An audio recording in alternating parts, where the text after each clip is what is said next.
ఉన్న బంగారాన్ని విడిపించి ఆ రోజు ఆన్లైన్ రేటుకే మేము కొంటాం. Sharma gold company. నమస్కారం, సుమన్ టీవీకి స్వాగతం. జూన్ మాసంలో ద్వాదశ రాశుల వారికి ఏ రకంగా ఉండిపోతుంది, ఎటువంటి దైవారాధన చేసుకొని ఎటువంటి పరిహారాలని పాటిస్తే వాళ్ళకి శుభయోగంగా ఉండిపోతుంది, ఈ విషయాన్ని తెలియజేసేందుకు మనతో పాటు ఉన్నారు ప్రముఖ జ్యోతిష్య శాస్త్ర పండితులు బ్రహ్మశ్రీ నందివట్ల శ్రీహరి శర్మ గారు. గురుగారు నమస్కారం. వాగర్థావివ సంపృక్తౌ వాగర్థ ప్రతిపత్తయే జగతః పితరౌ వందే పార్వతీ పరమేశ్వరౌ. సదాశివసమారంభాం శంకరాచార్య మధ్యమాం అస్మదాచార్య పర్యంతం వందే గురు పరంపరాం. ఆదిత్యాయ చ సోమాయ మంగళాయ బుధాయ చ గురుశుక్ర శనిభ్యశ్చ రాహవే కేతవే నమః. గురుగారు, కన్యా రాశి వారికి ఈ జూన్ మాసం ఎలా ఉండబోతుంది, గ్రహ స్థితిగతులు ఎలా ఉన్నాయి, ఎటువంటి యోగాన్ని ఇస్తున్నాయి గ్రహాలు?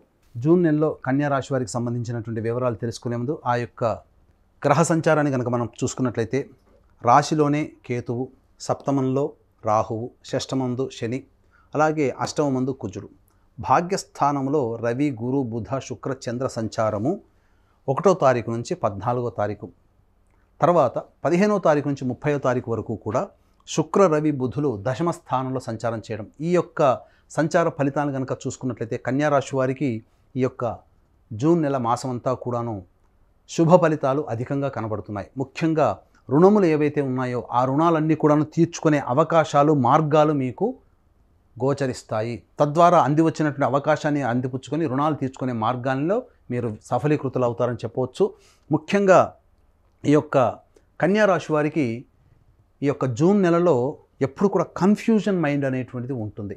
చేస్తున్నటువంటి పని కరెక్టా కాదా, నేను సరైన మార్గంలోనే వెళ్తున్నానా, సరైన పనే చేస్తున్నానా అనేటువంటి కన్ఫ్యూజన్ మైండ్ మిమ్మల్ని బద్ధకిస్తూనే చేస్తుంది. తద్వారా ప్రతి పని ఆలస్యం అవ్వడానికి అవకాశం లేదు. కాబట్టి మీరు చేసేటువంటి ప్రతి పని ముందు పెద్దవాళ్ళ యొక్క అనగా మీ పెద్దవాళ్ళ యొక్క సహాయ సహకారాలు, ఆలోచనలు మీరు తీసుకున్నట్లయితే మంచి ఫలితాలు మీరు వేగంగా పొందుతారని చెప్పవచ్చు.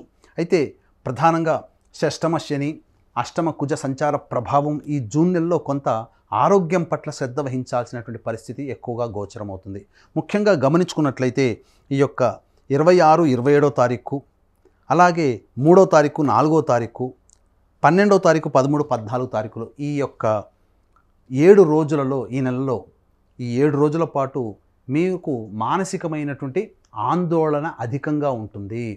ఆరోగ్యం పట్ల శ్రద్ధ వహించాల్సినటువంటి తేదీలు మాత్రం 3వ తారీఖు, 4వ తారీఖు, 26వ తారీఖు, 27వ తారీఖు మీరు జాగ్రత్తలు పాటించండి. ఫుడ్ సంబంధమైన విషయాలు కావచ్చు, లేకపోతే డైట్ కంట్రోల్ సంబంధించిన విషయాలు కావచ్చు, లేకపోతే ఇతరత్ర వ్యవహారాల్లో వాహనాన్ని నడిపేటప్పుడైనా పరధ్యాసతో నడుపుతుంటారు. ఆ పరధ్యాసతో, ఎందుకంటే కన్ఫ్యూజన్ స్టేటస్ ఉందని మీకు చెప్పుకున్నాం కదా, ఆ పరధ్యాసతో నడిపేటప్పుడు ఈ 3, 4వ తారీఖు కానీ 26, 27వ తారీఖు కానీ మీకు ప్రమాదాలు తెచ్చిపెట్టే అవకాశాలు ఉంటాయి. ఉద్యోగార్థులు మాసాంతంలో మీకున్నటువంటి చేస్తున్నటువంటి కంపెనీతో ఉన్నటువంటి సమస్యల్ని పరిష్కరించుకోగలుగుతారు. నూతన ఉద్యోగార్థులు మాసాంతంలో ఉద్యోగం పొందేటువంటి అవకాశాలు ఎక్కువగా ఉన్నాయి. ముఖ్యంగా ఈ కన్యా రాశి వారు నూతన వ్యాపారాన్ని చేయాలనేటువంటి ఆలోచన ఏదైతే ఉంటుందో అది 15వ తారీఖు నుంచి 30వ తారీఖు మధ్యలో కార్యరూపం దాల్చుతుంది. ఒక కొలిక్కి వస్తుంది. ఒక కన్ఫ్యూజన్ నుంచి మీరు బయటపడి నిర్ణయం తీసుకునే అవకాశం మీకు కలుగుతుంది. ముఖ్యంగా గమనించుకున్నట్లయితే 6, 8 తారీఖుల్లో మీరు చేసేటువంటి వ్యాపారంలో కొంత నష్టము జరిగేటువంటి అవకాశం ఉంటుంది. కాబట్టి జాగ్రత్తలు పాటించండి. వ్యాపార విస్తరణకు సంబంధించిన చేయ ప్రయత్నాలు 15వ తారీఖు తర్వాత కనుక చేసుకున్నట్లయితే మంచి శుభ ఫలితాలు పొందుతారని చెప్పవచ్చు. ముఖ్యంగా తల్లి తరపు బంధువుల యొక్క ఆరోగ్యం మీకు కొంత ఆందోళన కలిగిస్తుందని చెప్పవచ్చు. ఇక గమనించుకున్నట్లయితే 12, 13, 14 తారీఖుల్లో అధిక వ్యయం అయ్యేటువంటి అవకాశాలు ఉన్నాయి. కాబట్టి ఖర్చులను తగ్గించుకునే ప్రయత్నం ఈ నెల 12, 13 తారీఖులు, 14 తారీఖుల్లో కనుక ప్రణాళిక కనుక రూపొందించుకున్నట్లయితే మంచి శుభ ఫలితాలు పొందుతారని చెప్పవచ్చు. దాంపత్యంలో చిన్నపాటి విభేదాలు తలెత్తుతాయి.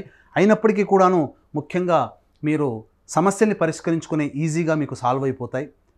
అయితే ఉద్యోగంలో మీరు కొంత ఇబ్బందులు ఎదుర్కొన్నప్పటికీ ఇంతకుముందు చెప్పినట్టుగా మాసాంతంలో మీరు సమస్యలను పరిష్కరించుకుంటారు. ముఖ్యంగా మీరు సామర్థ్యానికి మించి పనిచేయాల్సినటువంటి పరిస్థితులు మీకు కలుగుతాయి. మిమ్మల్ని మీ యొక్క అభివృద్ధిని చూసి అసూయపడే వ్యక్తులే మీ యొక్క వెంట ఉంటారు. కాబట్టి వారి పట్ల ఒక కన్నేసి ఉంచండి. ఏది ఏమైనప్పటికీ కూడాను ఈ యొక్క కన్యా రాశిలో జన్మించినటువంటి వారికి శుభ ఫలితాలు అధికంగా ఉన్నాయని చెప్పవచ్చు. నూతన వ్యక్తుల యొక్క పరిచయం మీకు ఆనందాన్ని కలగచేస్తుంది. అలాగే ఇతరులతో మాట్లాడేటప్పుడు వాగ్వివాదాలు చోటు చేసుకోకుండా మీ అంతటా మీరు మీ పని మీరు చేసుకునేటట్టుగా ముందుకు వెళ్ళినట్లయితే శుభ ఫలితాలు పొందుతారని చెప్పవచ్చు. ఇక జూన్ 6వ తారీఖు రోజున శనీశ్వర జయంతి సందర్భంగా మా పీఠం ఆధ్వర్యంలో శనీశ్వర హోమం, అఘోర పాశుపత మంత్ర హోమంతో పాటు వివాహార్థులకి, ఉద్యోగార్థులకి, అలాగే పోటీ పరీక్షల్లో ఉన్నటువంటి వారికి ముఖ్యంగా హోమాది కార్యక్రమాలు కేవలం 1200 రూపాయలకే చేయించడం జరుగుతుంది. అవకాశం ఉన్నవాళ్ళు కార్యక్రమ తదనంతరం కాంటాక్ట్ చేసి పూర్తి వివరాలు తెలుసుకోవచ్చు. ఏది ఏమైనప్పటికీ కూడా ఈ యొక్క కన్యా రాశిలో జన్మించినటువంటి వారు గుర్తుంచుకోవాల్సినటువంటి తేదీలు 3వ తారీఖు, 4వ తారీఖు, 12వ తారీఖు, 13వ తారీఖు, 14వ తారీఖు, 26వ తారీఖు, 27వ తారీఖుల్లో ఎటువంటి ప్రధానమైనటువంటి నిర్ణయాలు తీసుకోకపోవడమే చాలా మంచిది. ఆ సమయంలో మీకు మానసికమైనటువంటి ఆందోళన అధికంగా ఉంటుంది. చేయు ప్రయత్నాలు కొలిక్కి రాకుండా ఉంటాయి.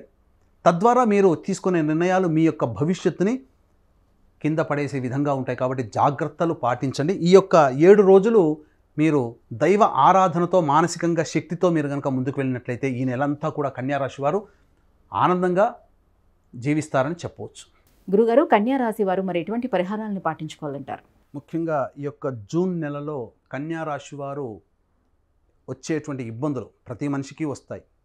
ఆ సమస్యలు రాగానే భయపడకుండా దైవ అనుగ్రహాన్ని కనుక ముందుకు వెళ్ళినట్లయితే అన్నింటా శుభ ఫలితాలు పొందుతారని చెప్పవచ్చు. కాబట్టి మీరు ప్రతి మంగళవారం రోజున సుబ్రహ్మణ్య స్వామికి ఆవు పాలు, ఆవు నెయ్యి, తేనెతో అభిషేకం, శనివారం రోజున శనీశ్వరుడికి నువ్వుల నూనెతో అభిషేకము జరిపించడం చాలా యోగదాయకం. ఈ యొక్క నెలంతా కూడా మీకు శుభంగా ఉండాలంటే ఈ 2 పరిహారాలు పాటించండి.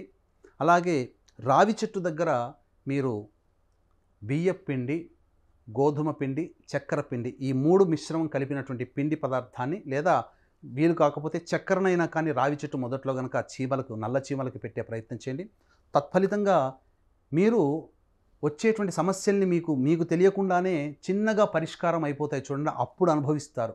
ఈ సమస్య వేరే వాళ్ళకైతే పెద్దగా ఉండేది, నాకు మాత్రం పోయింది అని అంటే నేను చేసినటువంటి దైవ ఆరాధనే అని అప్పుడు మీరు గ్రహిస్తారు. తద్వారా ఈ నెలంతా వచ్చేటువంటి సమస్య నుంచి బయటపడడం కోసం చెప్పిన పరిహారాలు పాటించండి, శుభ ఫలితాలు పొందుతారని చెప్పవచ్చు. గురుగారు, కన్యా రాశి వారికి ఏ రకంగా ఉండబోతుంది జూన్ మాసం అంతా? ఎలాంటి పరిహారాలను పాటించుకుంటే బాగుంటుందనే విషయాన్ని తెలియజేసినందుకు ధన్యవాదాలు. సర్వం శ్రీ ఉమామహేశ్వర పరబ్రహ్మార్పణమస్తు.